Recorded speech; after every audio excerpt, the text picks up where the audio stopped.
Un village minuit sonne, un forgeron frappe le fer. Radio Libre en Périgord. Lundi, 11h30. En direct, la chronique du groupe Fred Zeller, présentée par Jean-Louis. Et sa main velue s'accompagne d'une chanson. Auditeurs, amis, citoyens, camarades, bonjour. Lundi 11 novembre 2024. 11 novembre, jour férié, et les studios de Radio Libre en Périgord sont fermés. C'est donc avec quelques jours d'avance que j'enregistre cette chronique qui sera bien évidemment consacrée au 11 novembre. Parce que pour les libres penseurs, le 11 novembre, c'est un moment important, c'est un jour où se tiennent des dizaines et des dizaines de rassemblements à travers le pays, le plus souvent devant ou près de monuments pacifistes ou à caractère pacifiste, avec toute une série d'organisations, d'associations, de partis politiques qui se ressemblent ensemble pour donc réclamer que, notamment sur la question des fusillés pour l'exemple, justice soit rendue et que les 639 fusillés français qui sont tombés sous des balles françaises soient réhabilités collectivement. C'est un combat que ne cesse de mener la libre pensée, avec un point d'appui qui a été le vote de l'Assemblée nationale sur la base de la proposition de loi déposée par le député Bastien Lachaud, le député LFI Bastien Lachaud.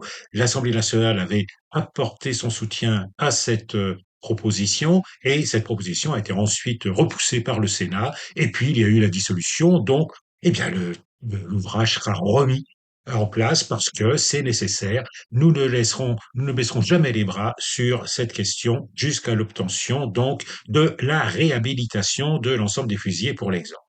Pour les libres penseurs de Dordogne, le Fred, ce moment se traduit par la participation, et c'est le cas depuis des années, par notre participation au rassemblement qui se tient à Jansiou, devant ce monument superbe, ce monument pacifiste où un enfant, un écolier, brandit le poing en disant «Maudite soit la guerre», c'est ce qui est marqué sur le bas-relief de ce monument. Alors cette année encore, nous nous y rendrons, nous participerons bien évidemment au repas fraternel qui suit le rassemblement, et ce rassemblement se tient cette année dans un contexte international extrêmement important, extrêmement préoccupant, et d'autant que les guerres n'ont fait que se développer depuis l'année, le carnage opéré par l'armée israélienne à Gaza, et puis maintenant au Liban et même ailleurs, puisqu'il porte la guerre dans toute une série d'endroits, ne peut que susciter la plus grande réprobation et l'exigence qui se manifeste tous les jours à travers le monde, de l'arrêt des bombardements,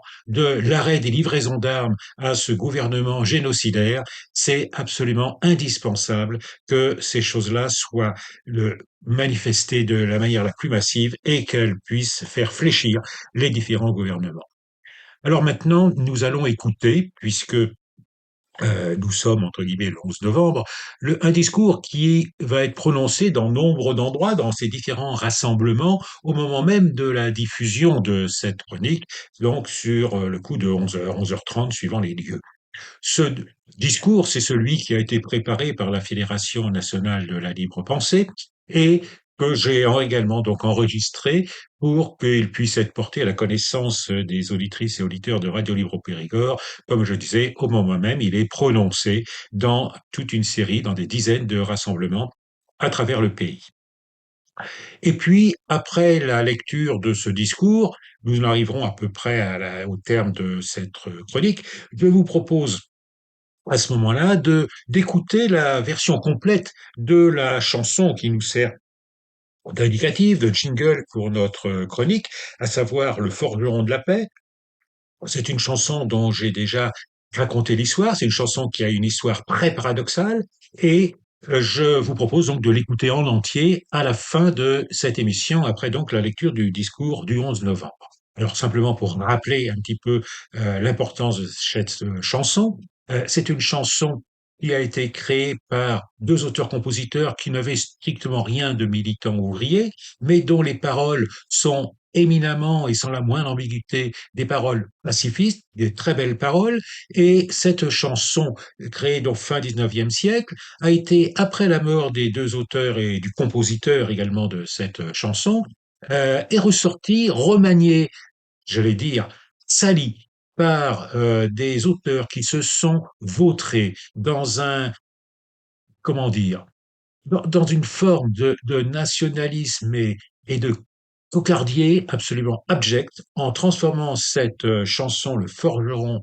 de la paix, en forgeron de la victoire, avec des paroles particulièrement haineuses, avec des paroles qui appellent à la guerre, qui rappellent au sang versé, qui célèbrent la guerre. C'est absolument inadmissible. C'est le sens exactement inversé des paroles initiales de cette chanson. Et c'est bien évidemment pourquoi nous avons choisi cette chanson dans sa version initiale, Le forgeron de la paix. Voilà, donc je vous propose maintenant d'écouter le discours du 11 novembre et puis donc la version complète du forgeron de la paix.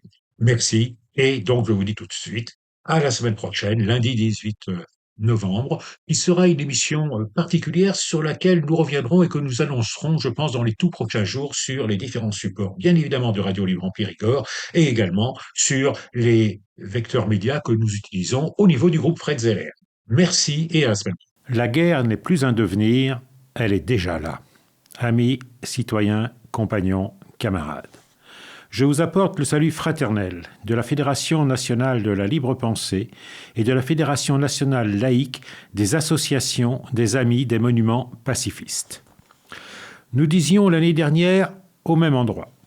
Chacun le ressent. Nous sommes désormais dans une situation inquiétante, ce monde inquiet sans la poudre. Les générations actuelles n'ont jamais connu ce vent de guerre, tel qu'il souffle aujourd'hui. Un malaise étreint toute la société, c'est la même angoisse que la montée des périls à partir de 1933. Les mêmes causes produisent toujours les mêmes effets. La recherche de profits immenses pour les lobbies militaro-industriels amène à rendre la guerre inévitable. Tout est méthodiquement organisé pour cela. Quand la crise vient, dans toutes ses dimensions, quand les gouvernements sont haïs et rejetés par les populations, pour les capitalistes et impérialistes, la guerre est toujours la solution pour préserver leur pouvoir et leurs intérêts.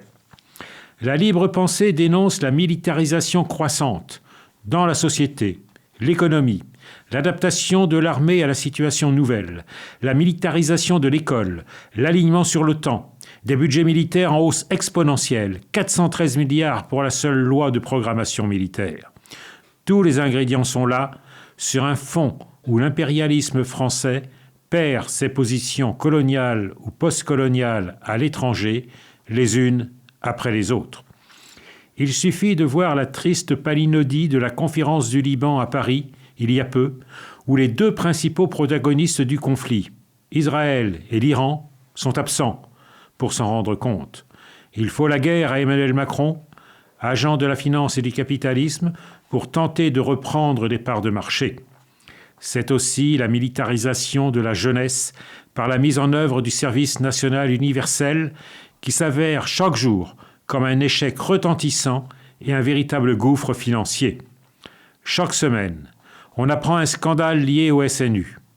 Même le très à droite média Le Point le dit dans cette édition du 21 octobre 2024.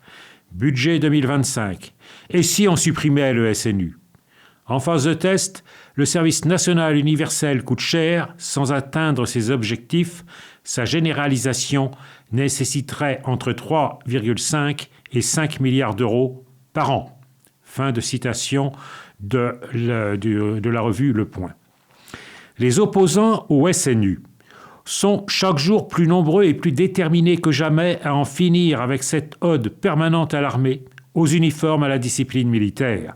Chacun comprend que cette volonté de militarisation croissante de la jeunesse et de la société ne peut que conduire à la guerre, sinon à qui servirait l'armée et les généraux ?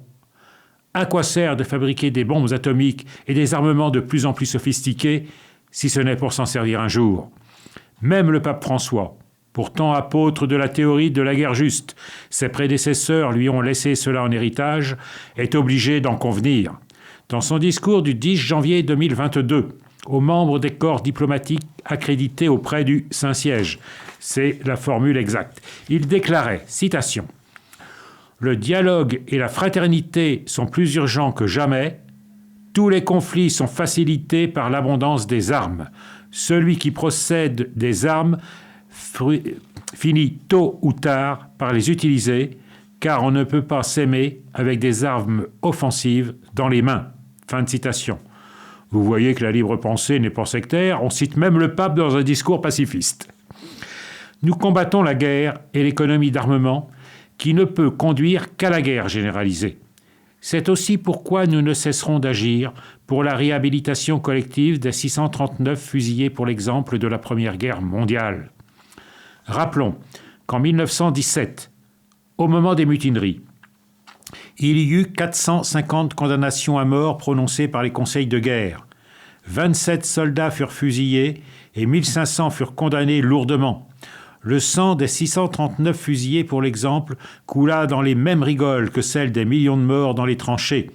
Le sang unissait les victimes, l'injustice séparait les hommes. C'est fidèle à ce combat pacifiste internationaliste que la libre pensée, avec beaucoup d'autres à ses côtés, combat pour la réhabilitation des 639 fusillés pour l'exemple de 1914-1918. Ici, tout est symbole. Nous voulons réhabiliter ceux qui hier ont dit non pour que l'on puisse dire non à la guerre aujourd'hui. Nous nous appuyons sur la prise de position pour cette réhabilitation de 2000 communes, 31 conseils départementaux et 6 conseils régionaux. Nous avons obtenu une première victoire par le vote à l'Assemblée nationale d'une proposition de loi à l'initiative du groupe parlementaire de la France insoumise. Mais le Sénat l'a refusée ensuite. Nous recommencerons sans cesse jusqu'à la victoire. Nous n'avons jamais été aussi près de gagner cette bataille de justice. Chacun comprend que la situation politique aujourd'hui est un peu compliquée. C'est une évidence. Pour relancer le processus parlementaire, il faut à nouveau représenter cette proposition de loi à l'Assemblée nationale pour qu'elle soit votée de nouveau, puis la représenter au vote du Sénat. Nous ne pouvons, nous, permettre qu'elle soit retoquée au Palais Bourbon, car cela effacerait l'acquis du premier vote. Nous sommes en relation permanente avec différents groupes parlementaires pour guetter une fenêtre de tir possible. Une fenêtre de tir pour les fusillés, pour l'exemple, nous sommes en plein paradoxe. Mais toute la situation politique est paradoxale en ce moment.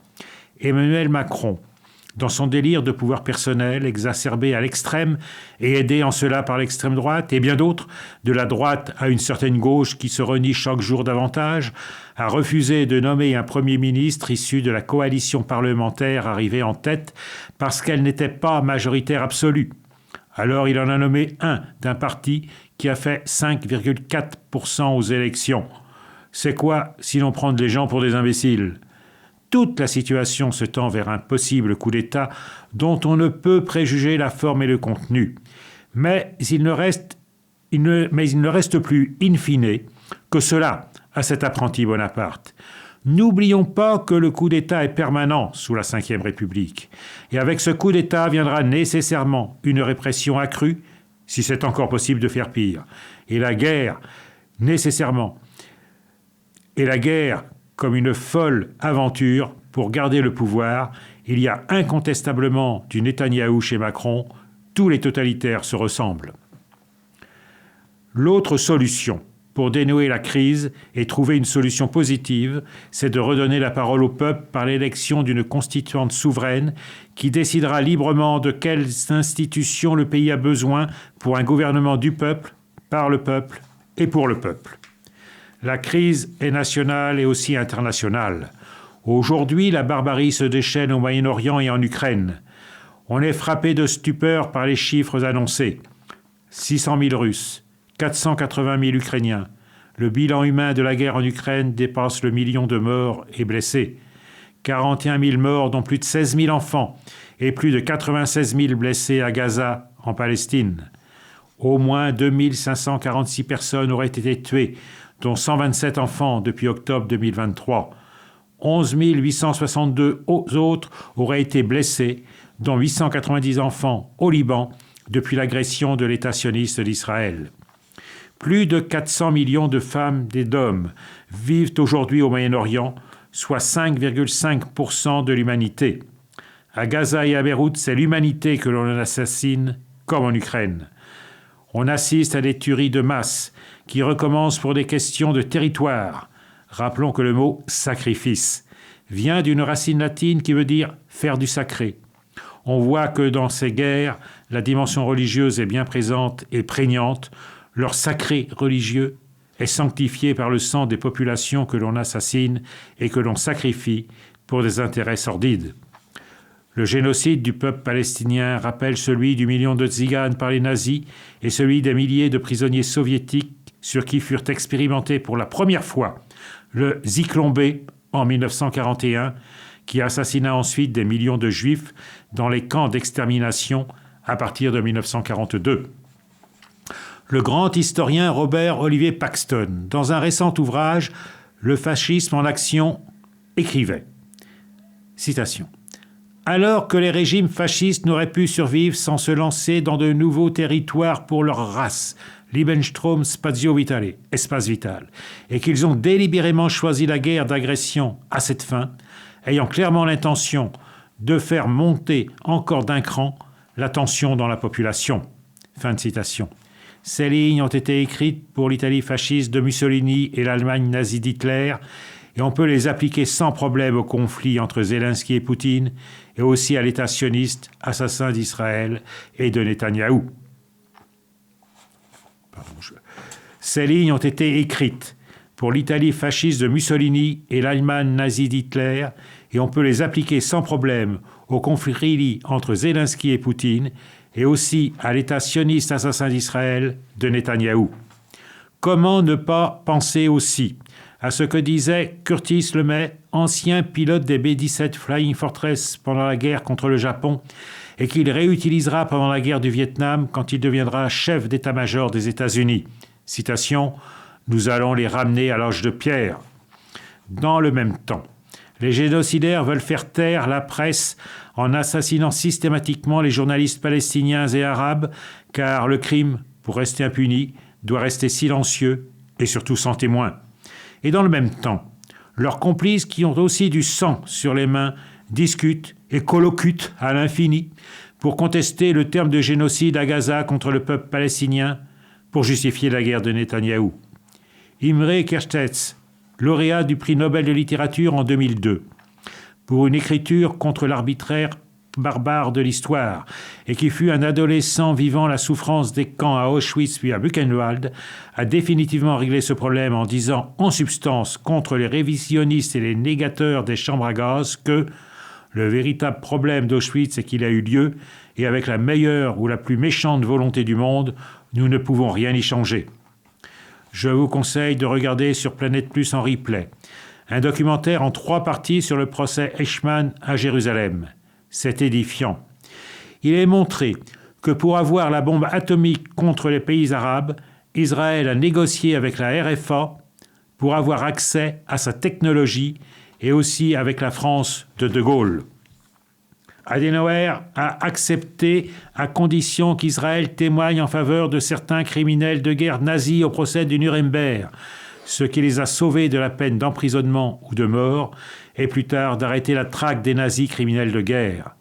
Ben Gourion a tout accepté pour avoir la bombe, même de protéger de procès les responsables juifs des Judenrat, notamment de la Hongrie, qui avaient collaboré avec les nazis pour la déportation de centaines de milliers de juifs.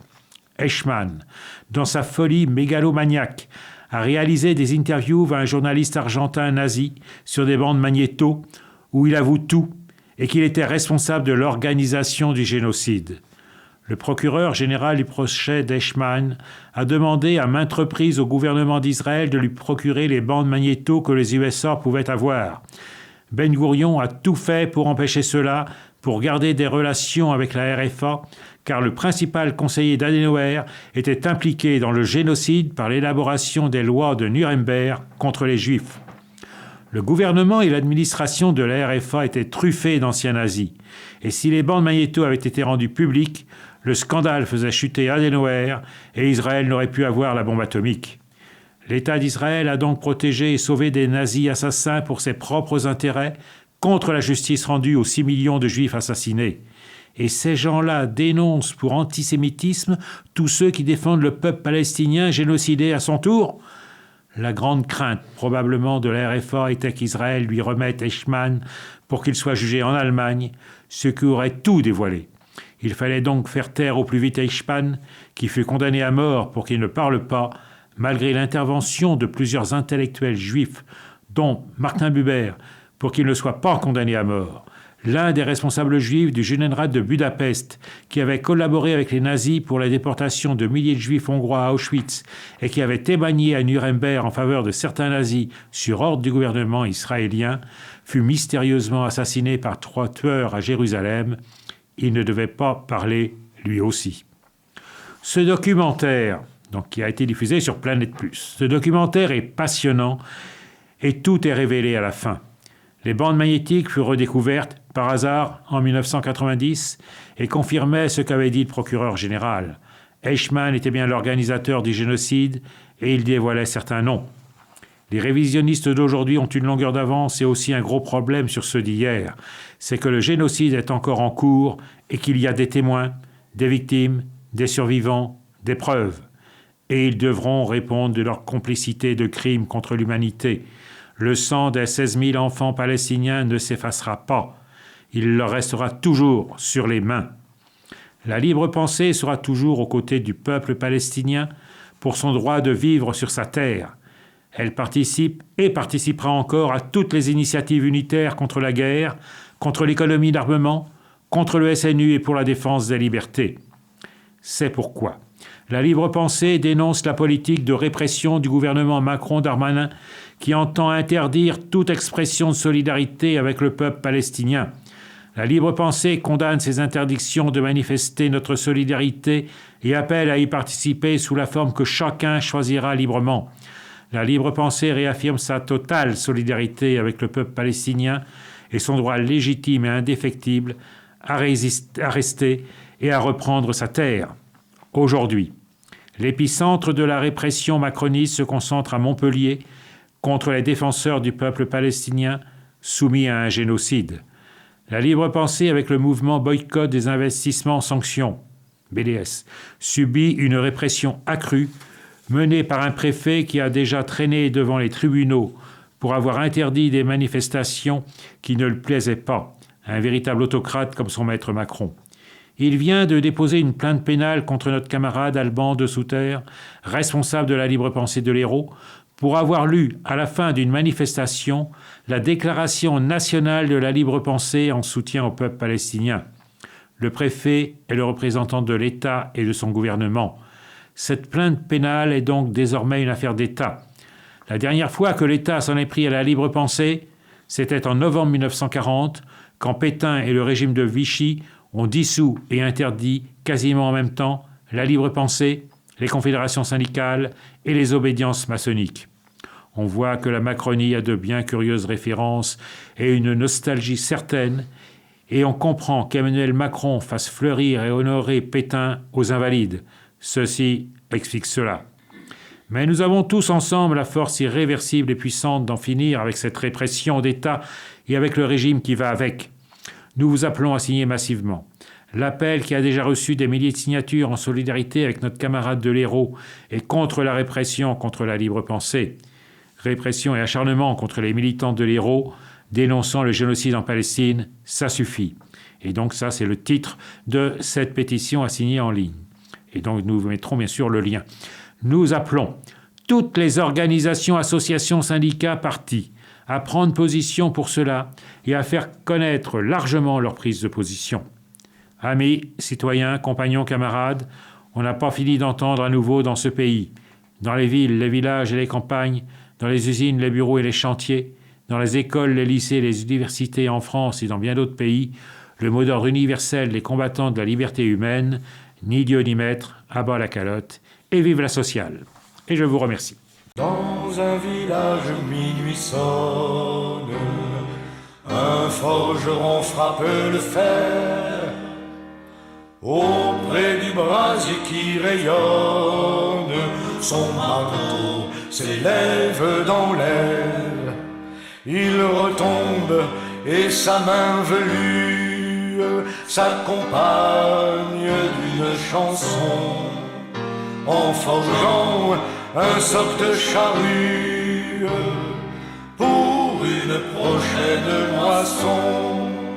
C'est pour la paix, dit-il, que je travaille, loin des canons. Je vis en liberté, je façonne l'acier qui sert à la semaille et ne forge du fer que pour l'humanité.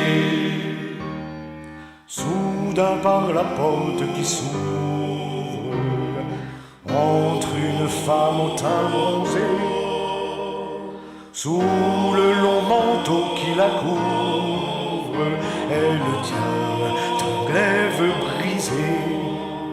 Sa poitrine est toute sanglante, et l'homme, en fronçant le sourcil, lui demande avec épouvante: femme, que viens-tu faire ici? C'est pour la paix, dit-il, que je travaille, loin des canons. Je vis en liberté, je façonne l'acier qui sert à la semaille et ne forge du fer que pour l'humanité. Moi, répond alors l'étrangère,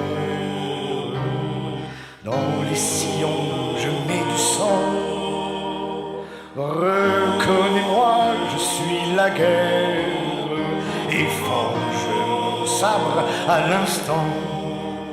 Le forgeron saisit la lame, mais la broyant sous ses outils, il lui dit: sois maudite, ô femme, toi qui m'as pris un jour mon fils. C'est pour la paix que mon marteau travaille, loin des canons. Je vis en liberté, à jamais soient maudits les engins de bataille. Je ne forge du fer que pour l'humanité. En forgeant un soc de charrue. C'était la chronique du groupe Fred Zeller de la Libre Pensée de Dordogne. Vous pourrez réécouter cette chronique en rediffusion jeudi de 16h à 16h30 ou samedi de 17h30 à 18h. Vous pouvez également écouter cette chronique en podcast sur le site de Radio Libre en Périgord et vous pouvez également retrouver sur le site du groupe Fred Zeller, lpdordogne.fr, toutes les chroniques du groupe Fred Zeller sur Radio Libre en Périgord. Nous vous donnons rendez-vous pour une prochaine chronique la semaine prochaine, dès lundi 11h30. Elle tient